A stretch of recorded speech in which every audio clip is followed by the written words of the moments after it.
E eu lembro que foi na época bem, um pouco depois do auge do chupacabra, né? Isso foi uma coisa que a gente ficou pensando também, pô, será que fosse um chupacabra, sabe? Ou alguma coisa do tipo, enfim.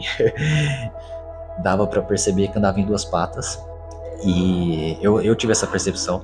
E ele lembrou de ter visto o bicho em alguns momentos apoiando duas patas da frente, ou alguma coisa na frente apoiava ele também, mas na hora que ele andava mesmo, ele andava em duas patas. E de repente sai todo mundo correndo, gritando, sem saber o que estava acontecendo. Eu olhei pra trás, saí correndo também. E aí foi naquela hora que eu vi praticamente uma explosão. Uma estrela, como se fosse uma estrela explodindo. Vamos supor uma supernova, vai. E assim, alto na atmosfera. Não era nada próximo, sabe? Era realmente uma coisa na atmosfera. A única coisa que conseguia orientar um pouco a gente era que esse bicho, esse ser, eu não sei, conforme ele andava, ele fazia barulho nas pedras, né? As árvores atrás da gente deram um estralo bem forte, assim, de galho estralando. E logo depois, alguma coisa muito grande caiu dessa árvore.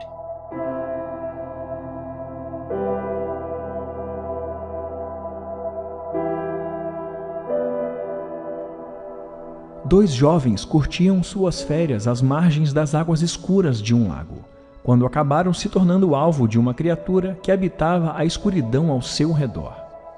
Eles não faziam ideia do que os cercava e muito menos de como escapar do terror que começaram a viver. Eu sou Zero, seu anfitrião, e esta é a fita número 144 dos Relatos Flutuantes. Explicáveis ou não, relatos ufológicos surgem aos montes, a cada dia, hora e minuto. Quantos deles você conhece? E quantos casos sequer são relatados? Ajeite seus fones de ouvido e esteja preparado para experimentar um deles agora.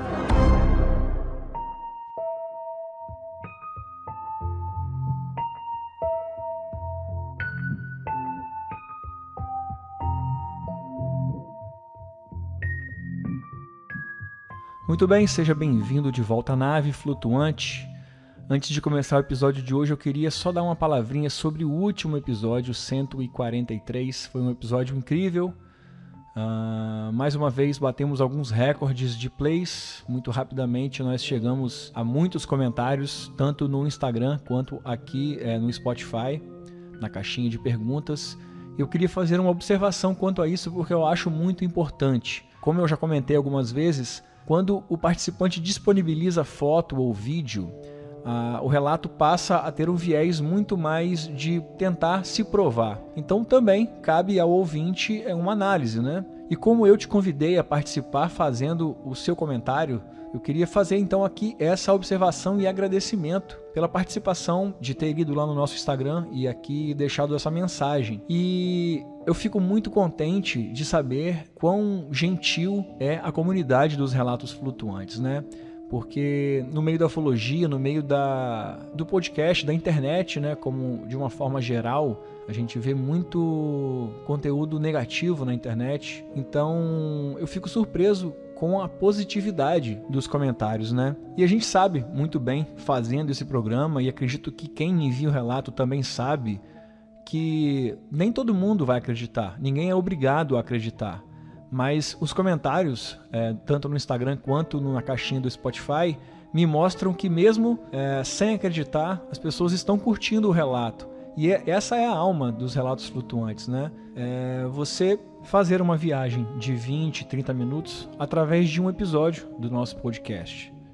Porque a história não precisa provar um ponto, a história tem que ser bem contada e tem que puxar as pessoas pela imaginação. Acho que esse é o verdadeiro trabalho dos Relatos Flutuantes, e com os comentários da última postagem isso fica bem provado. E eu agradeço mais uma vez e fico muito feliz e honrado por ser parte dessa comunidade dos Relatos Flutuantes, e espero que isso continue por muitos e muitos voos.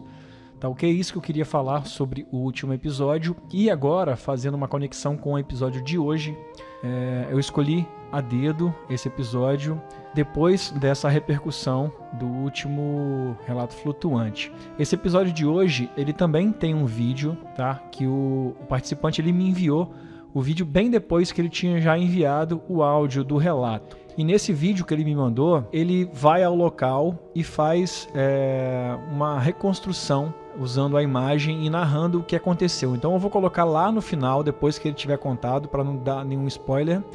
Mas você vai ouvir o áudio dele contando isso, mas é muito importante você assistir ao vídeo, porque o local passa um ar de Sexta-feira 13, cara. Parece que o Jason vai surgir ali, transforma o relato numa história de Crystal Lake. Você vai se sentir em Crystal Lake, ele está em cima de uma espécie de um caiaque dentro da lagoa e filmando a parte do deck de madeira, uma estrutura um pouco envelhecida ali, coisa de interior, né? Coisa bem bucólica. E vale a pena assistir, porque eu quero fazer uma relação com o último episódio. No último episódio, a gente teve uma foto e uns vídeos do fenômeno, e isso normalmente traz muita gente para comentar. Eu queria saber se nesse episódio de hoje, sendo que o vídeo não mostra o fenômeno, mas ele só mostra o lugar onde aconteceu, eu queria saber qual também a sua opinião nesse caso. Eu queria saber se também vai gerar tantos curiosos quanto o último episódio, para a gente ter uma ideia se as fotos e vídeos elas são tão importantes mesmo, ou elas tem realmente esse fator tanto positivo quanto negativo na narrativa do relato. Então eu vou te convidar mais uma vez para visitar o nosso Instagram, @flutuantespodcast, e o nosso Twitter, @rflutuantes, para depois de ter ouvido o relato de hoje, dar um confere nesse vídeo e deixar o seu comentário lá sobre o relato, tá ok? Então agora sim, ajeite seus fones e vamos finalmente para o relato. Voa lá, flutuante.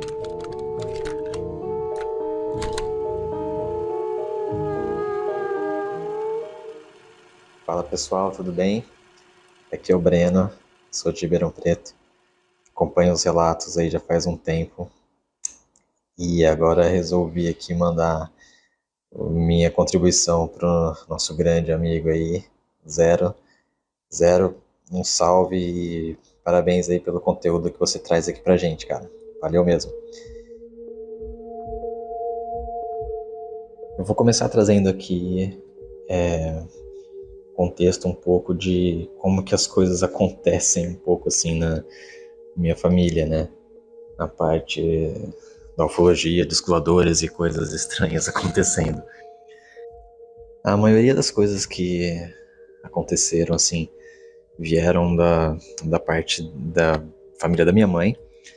Então, desde de adolescente, assim, a minha tia já viu algumas naves. Ela tem um caso que ela conta que marcou muito a vida dela, que foi uma nave que ela viu em cima de uma árvore muito grande e de dia.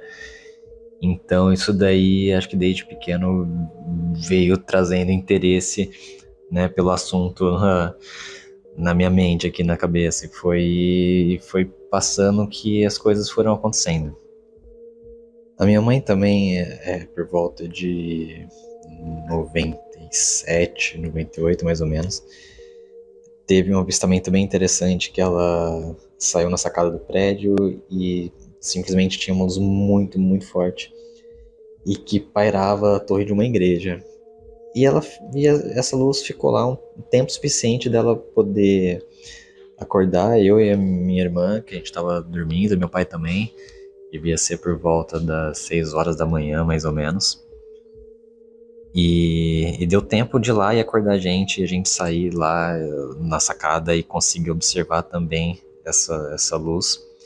Até meu pai, na época, ligou pro aeroporto para saber se tinha alguma aeronave ali por perto, e enfim, disseram que não tinha nada lá, mas a gente estava vendo, né? Estava conseguindo ver da sacada do prédio, conseguia ver essa luz que ficou lá um tempo considerável e depois subiu e sumiu com atitude, vamos dizer assim, né?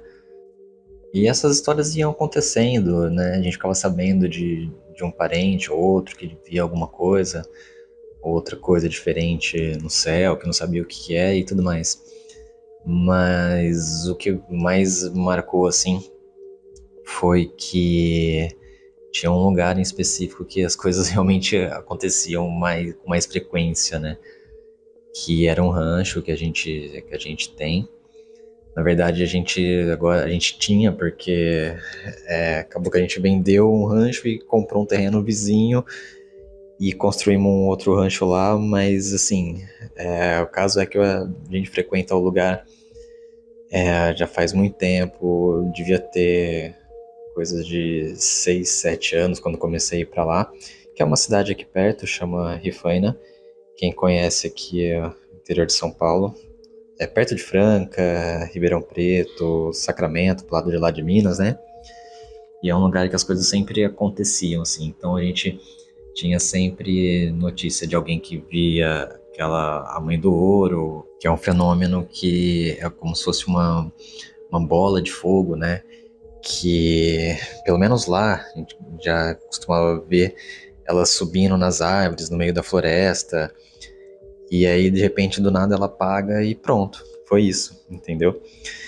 E também teve casos de quando pequeno, a gente, molecada, né, em férias, tudo, ia para um tablado que a gente tem lá, ver estrela, ver lua, ver essas coisas assim, molecada até devia ter 10 anos, 11 anos, não sei. E o pessoal, e alguns primos já mais velhos, né, com 15, e por aí vai. E já aconteceu da gente tá indo pra lá, pra esse tablado, pra ver coisas e de repente bate uma vibração estranha. Falei, pô, meu, não vou ficar aí nesse tablado hoje. E aí o pessoal, não, vem, vamos lá, vamos ver, não sei o que, não. Parei na porta, na entrada do tablado, falei, não, hoje eu não vou pra aí. E aconteceu que nesse caso que eu não fui, eu virei as costas e comecei a voltar pra casa, né? E de repente sai todo mundo correndo, gritando, sem saber o que estava acontecendo. Eu olhei pra trás, saí correndo também. Lá em cima, eu já longe do tablado, já fui perguntar o que tinha acontecido, né? Que a gente viu o pessoal correndo, você corre, depois você resolve, depois você pergunta o que aconteceu. E o caso foi que eles viram uma bola vamos supor assim, uma bola de fogo verde, vamos supor. Uma bola de fogo grande que cruzou o céu e foi parar atrás de uma montanha e tudo. E eu, cara, perdi isso, né? Mas enfim, o caso foi interessante ali, que até o pessoal, as crianças mais velhas ali, os adolescentes, ficaram sem querer sair à noite, né? No rancho, assim, por uns 2, 3 dias. Mas assim, coisas que acontecem lá ali naquela região que a gente com o tempo vai sabendo de um ou outro. Também tem caso de lá no mesmo local, lá é uma represa, né, a represa do Jaguara. E na construção da represa, né, das barragens, tem muito caso de que as pessoas iam até lá na construção para trabalhar e tudo mais, de cavalo, e elas acabavam aparecendo luzes, assim, seguindo elas pelo céu, às vezes baixo, às vezes bem alto, assim, vamos supor como se fossem estrelas mesmo. E às vezes seguindo o cavalo como se fosse um busca-pé, alguma coisa do tipo. E é aí nesse contexto que eu acho que é a história que mais interessante aconteceu comigo lá. E eu vou contar pra vocês agora. O caso é que, nesse mesmo tablado que uns anos atrás eu não quis ir porque achei que alguma coisa estava estranha ali, era um lugar que eu gostava bastante, né? De estar lá e estar deitado e ver estrela cadente e tudo mais. E tinha um amigo meu que estava sempre junto, a gente viajava sempre junto para lá. E nesse dia a gente estava em dois, deitado ali, o céu bem estrelado. Não tinha lua, não lembro de ter lua naquele dia, mas estava o céu bem estrelado. E a gente viu algumas estrelas cadentes, né? Uma coisa. E a gente conversando, né? A gente conversando, assunto nada a ver com ufologia, coisa de adolescente, escola e tudo mais. E aí foi naquela hora que eu vi praticamente uma explosão. explosão de uma estrela, como se fosse uma estrela explodindo, vamos supor, uma supernova, vai. E assim, alto na atmosfera, não era nada próximo, sabe? Era realmente, parecia ser realmente algum fenômeno, alguma coisa na atmosfera, não próximo da gente. E aí no meio da conversa, quando eu, né, a gente tava conversando e eu vi aquela explosão, mas assim, foi o tempo de eu parar e perguntar pro meu amigo, olha, você viu aquilo, né? E antes que eu pudesse terminar a frase de você viu aquilo, aconteceu uma coisa muito sinistra, assim, um negócio muito estranho, que foi o seguinte: as árvores atrás da gente deram um estralo bem forte, assim, de galho estralando, e logo depois alguma coisa muito grande caiu dessa árvore.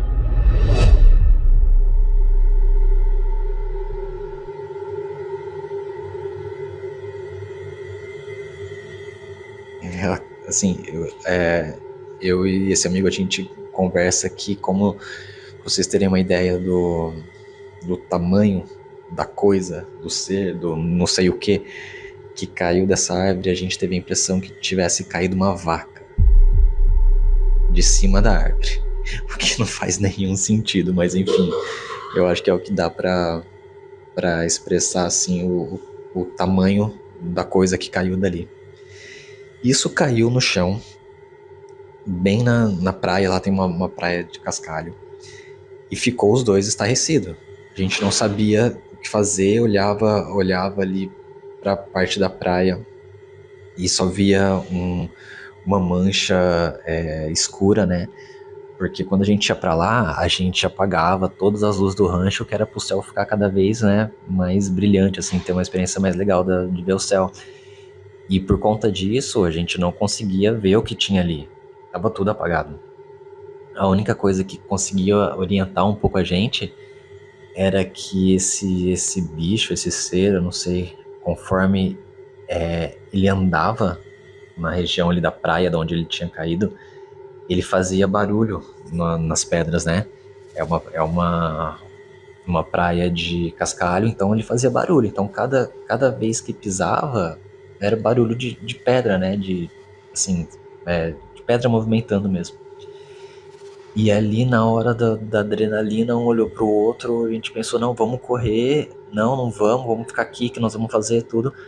Aí deu uma baixada na tensão, a gente falou, vamos esperar, porque a gente tá conseguindo ouvir, né, onde que o bicho tá, a gente consegue ver, a gente conseguia ver assim uma silhueta, uma coisa escura ali, uma massa, sabe, dava pra perceber que andava em duas patas, e eu tive essa percepção. Depois de um tempo conversando com esse meu amigo, antes de gravar isso aqui agora, eu dei uma conversada com ele pra lembrar de coisas. E ele lembrou de ter visto o bicho em alguns momentos apoiando duas patas da frente, ou alguma coisa na frente apoiava ele também, mas na hora que ele andava mesmo, ele andava em duas patas. E a gente ali na hora teve o sangue frio de ficar quieto, em silêncio, ouvindo as pedras, né? Que conforme ele ia andando, a gente conseguia saber se ele estava afastando cada vez mais da gente. E ficamos ali quietos até conseguir ter ideia de uma distância, entre aspas, segura, que a gente conseguisse correr dali. E foi o que a gente fez.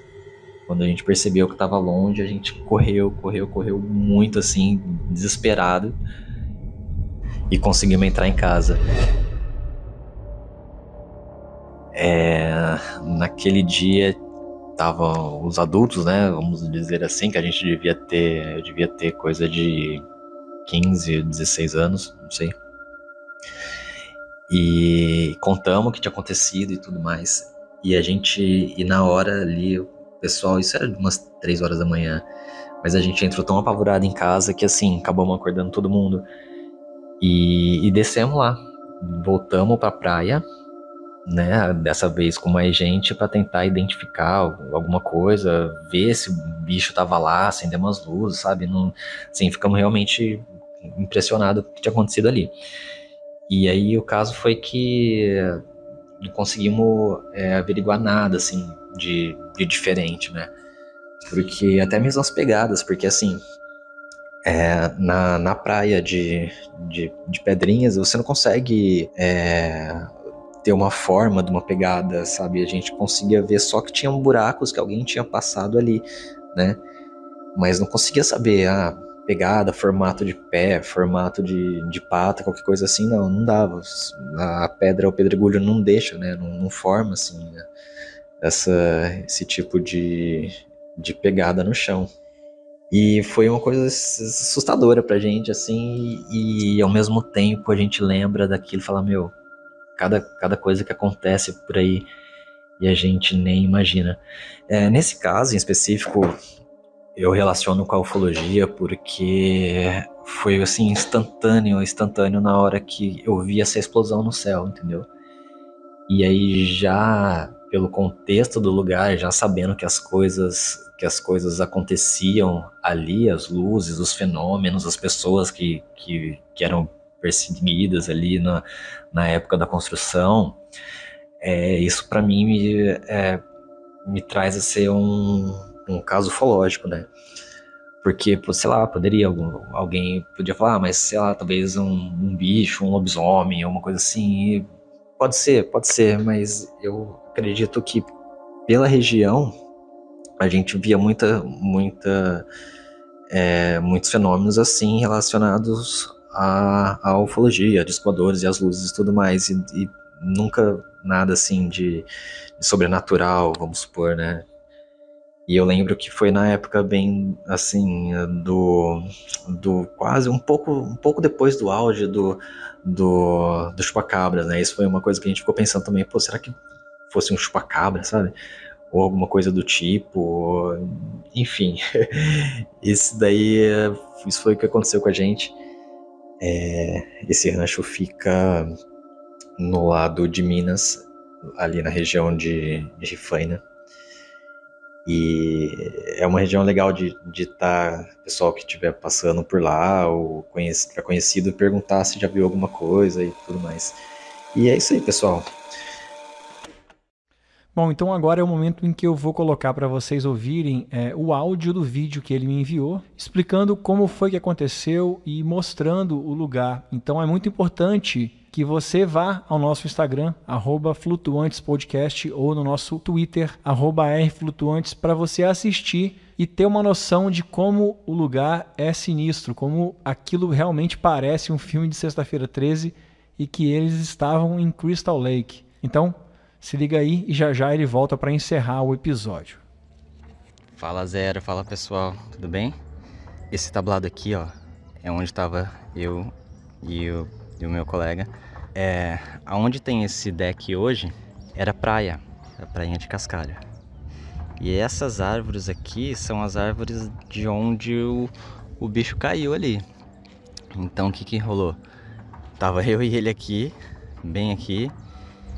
E de cima dessa árvore, de uma dessas árvores, não sei, o bicho caiu.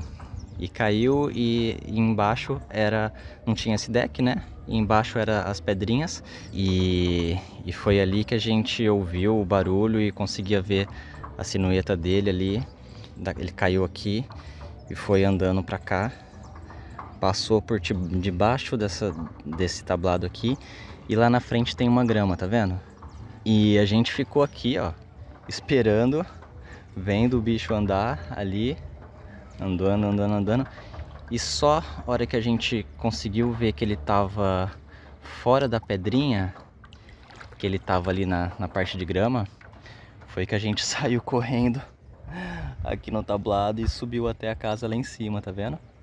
Só que nem eu falei, por conta da pedra ali, de como que é a pedrinha da praia, não se forma pegada, não forma nada assim, sabe?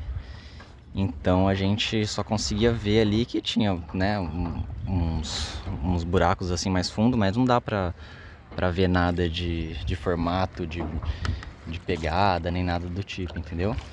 E foi ali, quando ele tava mais ou menos ali, foi quando a gente pôde correr, que sabia que ele não tava mais perto, sabe?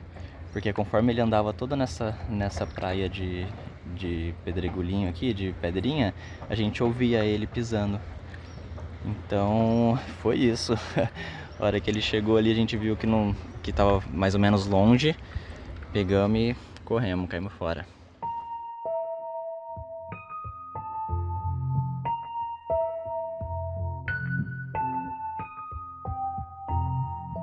E esse foi o meu relato. Eu não sei se foi uma vaca estelar que caiu ali, se foi um ser alienígena, mas que deu história pra contar. Zero, obrigado pela oportunidade, cara.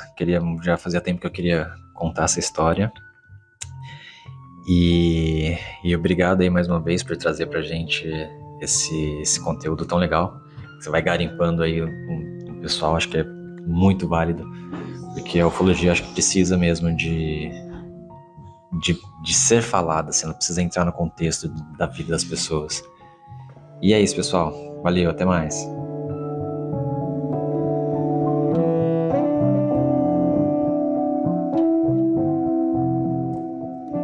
Se você conhece alguém que mora nessa região citada, ou que tem uma história parecida com essa narrada de hoje, compartilhe esse episódio com ela e, de repente, a gente consegue fazer mais algumas conexões, encontrar novas histórias ou histórias que se conectem com essa de hoje. Dessa forma, a gente vai criando uma grande teia de relatos pelo Brasil e pelo mundo.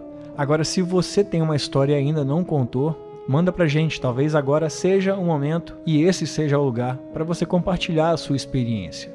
Manda um áudio para o nosso WhatsApp 28999834185 e saiba que aqui a gente vai te respeitar, a gente não analisa nem julga o seu relato.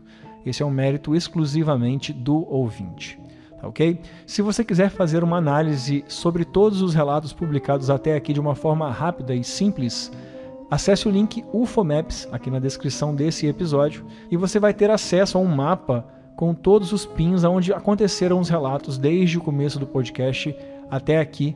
É muito interessante, muito fácil de usar. O UFOmaps está aqui o link na descrição desse episódio. Antes de partir, te lembro mais uma vez que nós temos uma loja de camisetas aqui do podcast Relatos Flutuantes. É a lojaflutuante.com.br. E se você ainda não conhece, saiba que nós temos a maior coleção de camisas ufológicas do país. Então acesse lojaflutuante.com.br, confira a nossa coleção de casos clássicos e voe por aí trajando uma de nossas camisas flutuantes. E um último recado, antes de pegar o voo, é que o Breno, o dono desse relato de hoje, ele é um comissário de bordo, ele é um dos apoiadores do nosso programa e ele está no nosso grupo secreto e a partir de agora a gente começa um debate. Então, se você já é um apoiador, pode chegar lá no grupo, fazer uma pergunta para ele. Eu vou grifar lá o @ dele para ele participar com a gente. E se você ainda não é um de nossos comissários de bordo e quer participar do grupo secreto, então clica no primeiro link aqui na descrição desse episódio. Vem participar do nosso grupo. Você pode apoiar com R$5 ou mais e tem acesso a todos os episódios exclusivos. Tem desconto na loja Flutuante, que eu estava te contando agora há pouco. E, claro, acesso ao nosso grupo de debate. Então acessa o primeiro link aqui na descrição ou, se já tiver com o navegador aberto, acesse apoia.se/relatos flutuantes. Dito tudo isso, espero que você tenha um bom voo. O voo é de uma semana, quinta-feira nós estamos de volta com mais relatos flutuantes. E até lá, ajeite seus fones e lembre-se, nós somos uma nave.